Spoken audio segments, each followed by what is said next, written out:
आज 17 फरवरी है।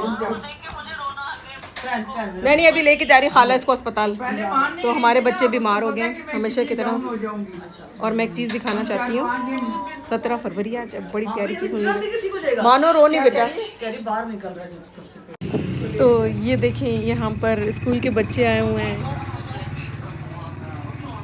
पता नहीं कौन से स्कूल के हैं, लेकिन ये यहाँ इनकी गेम्स हो रही हैं। इतना मुझे प्यारा लग रहा है, ये बच्चे बैठे हुए हैं वहाँ। और मौसम देखें, मौसम देखें, बारिश होने वाली है। मैंने वो बाल खोले ना, अभी मैंने बाल खोले ना, इसलिए बादल आ गए या। तो हम प्लान क्या करते हैं, वो क्या जाता है। आज ईशा जा रही है, रात में उनकी फ़्लाइट है सुबह 4 बजे की, तो हम लोग घर से ऑलमोस्ट 12 बजे के करीब निकल जाएंगे। और लेकिन ये कि हमने कुछ ज़रूरी चीज़ें हैं जो लास्ट मोमेंट तक उनके लिए करनी है, शॉपिंग से रिलेटेड। तो हम लोग निकल रहे थे और हमारा ये था कि हम आज 2 दरिया जाएंगे बच्चों के साथ और उनको वहाँ पे सनसेट दिखाएंगे। लेकिन ये कि एक तो बारिश का पेशिंग हुई है कि बारिश हो सकती है किसी मोमेंट पे, और लेकिन ऐसे हुई तो नहीं। बाल तो मैंने खोल नहीं है, बादल तो आ गए हैं, अब देखें बरसेंगे कब। तो लेकिन ये कि हमारी ईमान की तबीयत बहुत ख़राब है, उसको भी हमने हॉस्पिटलाइज़ की है, हिलाल अमर में लेकर आए हैं और उसको ट्रीटमेंट मिल रहा है वहाँ। मैं यहाँ पर आई हूँ सुमेर को छोड़ के, और मैं अभी जा रही हूँ अपने टेलर के पास। ईशा का मैंने ऑर्डर पे एक सूट दिया था जो उसने बर्बाद कर दिया है।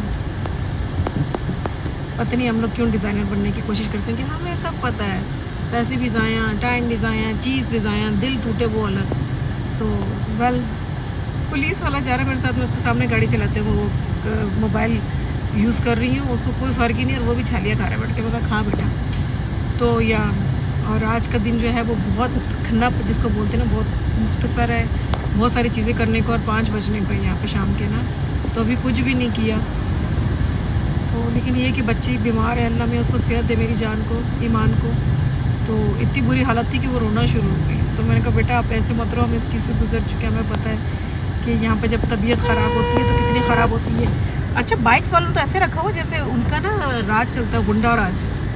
पूरी पार्किंग की एक जगह ले लेंगे, पूरी पार्किंग की। तो पंगा भी किससे, पंगा विथ मी इज़ नॉट चंगा।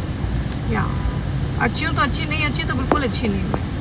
तो अभी कल मेरे साथ एक चीज़ हुई, मैं जब टेलर के पास गई, उसने मेरे को 15 का टाइम दिया था, मैंने उसको 15 का टाइम दिया था कि 15 में मुझे चीज़ें रेडी चाहिए। और उसने कहा ठीक है, नो प्रॉब्लम मैडम, आपका काम हो जाएगा। कपड़े पकड़े, चीज़ें पकड़ी, पिक्चर दिखाई, बिल्कुल ये बनेगा। और जब मैं कल लेने गई तो मैडम अभी तैयार नहीं हुआ। 3 दफ़ा से मैं चक्कर लगाया, आप घूम कर आए, मार्केट अभी आ जाता है, यूँ करके आए, यूँ हो जाएगा, वो हो जाएगा, नहीं हुआ।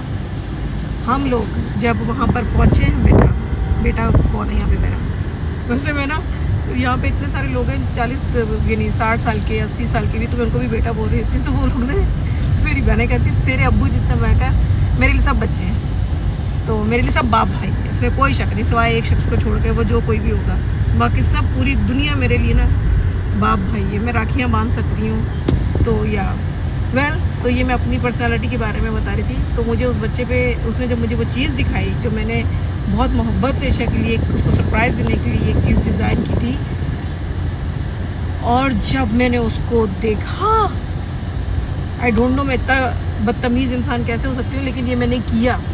मैंने वो सूट उठाकर उसके मुंह पे मार दिया, और वो मेरा रिएक्शन था ना। और उसके मुंह पे मारने के बाद मैं कितनी देर जब्त करके खड़ी रही।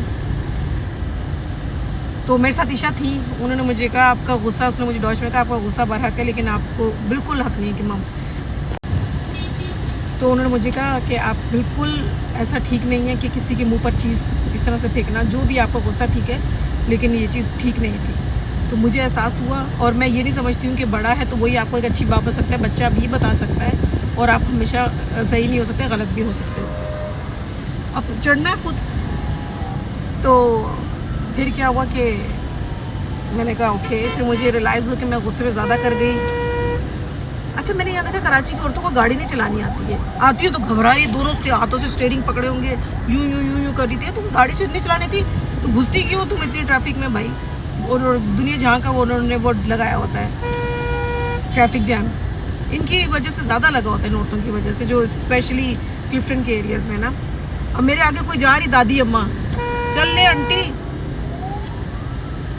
फिर मैंने उनको सॉरी किया। मैंने उनसे कहा कि ठीक है, जज्बात में मैंने ये चीज़ आपकी तरफ फेंक दी, मुझे आपको नहीं हिट करना था। आप शादी में आए जो यहाँ पे खड़े दो, ये मेरा हॉर्न है जो मैंने हाथ रखा हुआ है जी।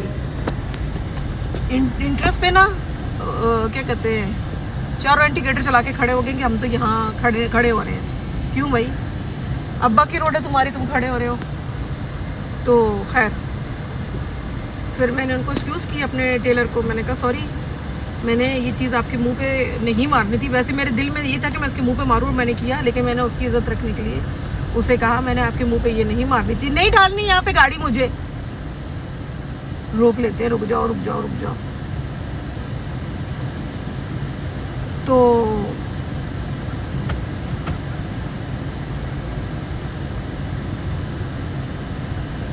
फिर मैंने उनसे यही कहा कि आई एम सॉरी, लेकिन ये कि जो आपने मेरे कपड़ों के साथ, मेरे टाइम के साथ, मेरे पैसे के साथ खिलवाड़ किया ना, उस चीज़ को मैं टॉलरेट नहीं कर सकती।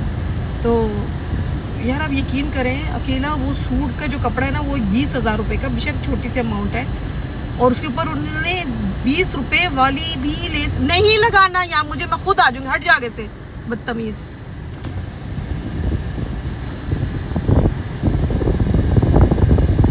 यार कोई ऐसा लफ्ज़ होना चाहिए जो इन लोगों को बुरा लग सके। ओ भाई, तो ये है ना, तो ये कि इनको परवाह नहीं है, ये कहते हैं बस आने दो, काटने दो, करने दो। कल मैं सनम से कह रही, मैंने कहा सनम तुम लोग कौन सी चक्की का आटा खाते हो? मेरी जो बच्ची है हमारे घर में, फैमिली है सकीना की, मैंने कहा बेटा तुम लोग कौन सी चक्की का आटा खाते हो? मैंने पाकिस्तान में इतना, अभी दिसंबर से लेके अभी मार्च आने को है, इतना टाइम गुजार दिया मैंने, तो मैंने यहाँ पे बड़े से बड़ा इंसान देखा है, बड़े से बड़ा, अच्छा वेल सेटल्ड ना, और छोटे से छोटा इंसान भी देखा है। हर किसी का है कि बस पकड़ लो, काट लो, नोच लो, खसूट के खा जो, उनको डिकार लो, आज कल हो ना हो। उन्हें उस रिलेशनशिप के नहीं वैल्यू कर रहे होते हैं, उस रिस्पेक्ट के वैल्यू नहीं कर रहे होते हैं जो हमारी तरफ से उनकी तरफ जा रही है, किसी चीज़ की वैल्यू नहीं। बस वो कहते हैं इनसे कितना हम ले सकते हैं ना, तो ये बात है। तो मैं कहा तुम लोग ऐसे क्यों नहीं हो, तुम भी तो इसी माहौल में रहते हो। तो वो उस बेचारी ने जवाब नहीं दिया, क्योंकि उनको नहीं पता कि ये बेगैरती, बेशर्मी क्या होती है। इसे कहते हैं खुददारी।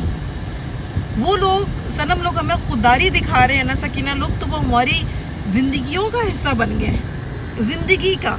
और पैसा तो बहुत छोटी बात है, हमारा दिल चाहे तो हम अपनी जान भी उन पर लुटाएं। वो जो एक वफादारी है ना यार, खुदा का मुझे वो दे दो, मुझसे जो तुम्हें चाहिए मैं तुम्हें दे दूँगी। तो और मेरे ख्याल से सिर्फ ये मेरी नहीं है डिमांड, दुनिया की हर पर्सन की है। एक आदमी नहीं, आपने देखा होगा कि बिलियनर है, करोड़ों है उसके पास, अरबों, पर वो वफादारी की तलाश में कि अगर मुझे एक वफादार शख्स मिल जाए तो ये सारी चीज़ मैं उसके नाम कर दूँगा। तो ऐसा ही फंडा है पूरी दुनिया का। तो खैर, अपनी मुझे मंजिल मकसूद पे पहुँचना था, उसी टेलर को दोबारा देखूँगी और देखती हूँ आज मेरा खून कितना खोलता है, क्योंकि शाम के 8 बजे तक मुझे वो डिलीवरी चाहिए। ईशा निकल रही है आज। पार्किंग है अंकल, पार्किंग आपको नज़र नहीं आ रहा?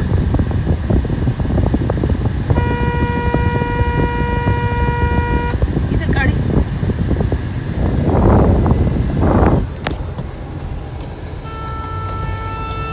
क्यों यहाँ पार्किंग क्यों नहीं है?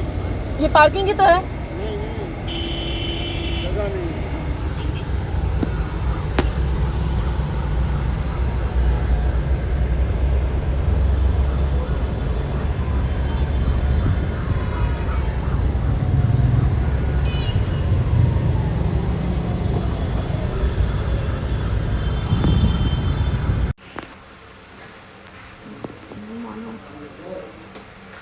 मेरी बच्ची बीमार है, मेरा बच्चा।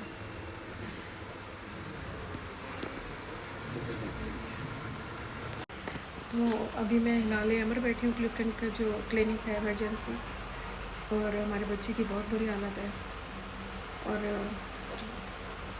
टेलर का मैं मुंह तोड़ कर आ गई हूँ। और अभी भी वो एटीट्यूड दिखा रहा था।